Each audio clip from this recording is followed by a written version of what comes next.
बिहार के मुख्यमंत्री नीतीश कुमार विपक्ष को एकजुट करने की मुहिम चला रहे हैं, लेकिन बीजेपी की तरफ से कहा जा रहा है विपक्ष का मिशन कभी पूरा नहीं होने वाला। एबीपी न्यूज से एक्सक्लूसिव बातचीत में बिहार के पूर्व डिप्टी सीएम और फिलहाल पार्टी सांसद सुशील मोदी ने कहा है कि विपक्ष का ये मोर्चा खुद को बचाने के लिए ये करप्शन यूनाइटेड फ्रंट है। विपक्ष के नेता सिर्फ चर्चा में बने रहने के लिए राजनीतिक पर्यटन पर हैं।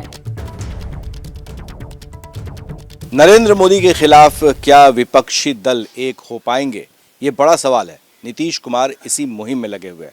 हमारे साथ हैं बिहार के पूर्व उप मुख्यमंत्री और राज्यसभा सांसद सुशील मोदी जी।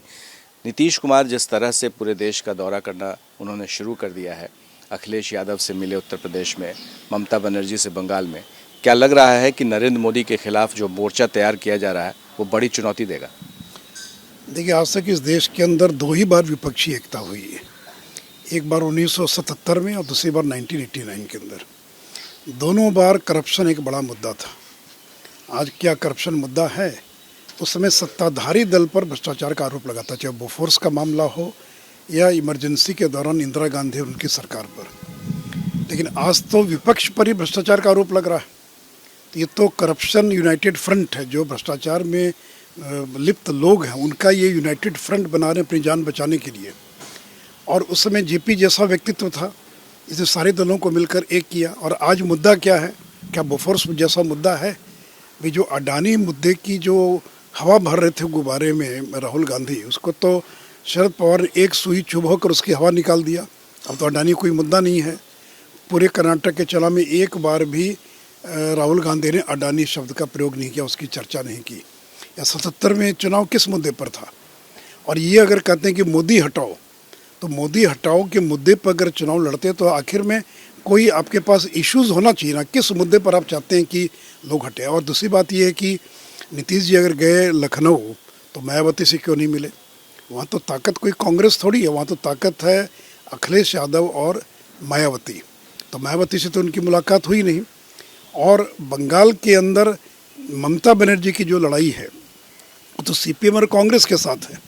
और देखिए, कोई क्षेत्रीय दल अपनी ज़मीन छोड़ने के लिए तैयार नहीं है, क्योंकि वो कांग्रेस की ज़मीन पर खेती कर रहे हैं। कि नीतीश कुमार ये भी कह रहे हैं कि जिस तरह से देश भर में लोगों को एक किया जा रहा है, विपक्षी नेताओं को, उसका जो डर है वो दिख रहा है बीजेपी में कि अगर ये एक हो गए और बीजेपी के खिलाफ अगर साझा उम्मीदवार हुआ तो हार सुनिश्चित है। और सिर्फ 40 से 60 ही एमपीज़ की ज़रूरत है, घट जाएगी तो आप बहुमत से ख़त्म हो जाएगी। देखिए, 2019 के लोकसभा चुनाव में उत्तर प्रदेश में मायावती और समाजवादी पार्टी का गठजोड़ हुआ था और सारा मीडिया चला रहा था कि बुआ भतीजे का गठजोड़ हो गया, बीजेपी का सफाया हो गया। क्या हुआ परिणाम? उसके पहले विधानसभा चुनाव में यूपी में कांग्रेस और अखिलेश यादव मिलकर चुनाव लड़े। क्या हुआ परिणाम? भारतीय जनता पार्टी की सरकार बनी। तो देखिए, नेताओं के एक होने से जनता एक नहीं होती है। और यही ममता बनर्जी थी जिन्होंने नीतीश कुमार को गद्दार कहा था।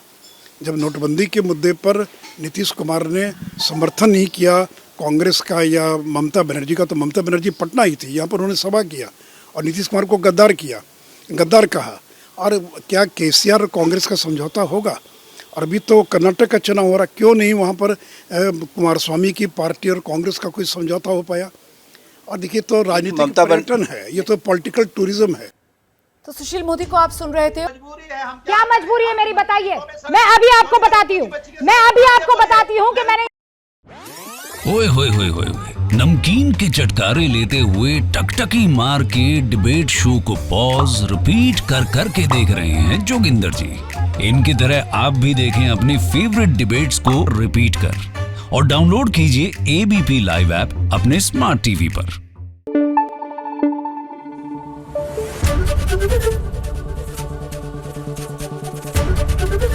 एबीपी न्यूज आपको रखे आगे।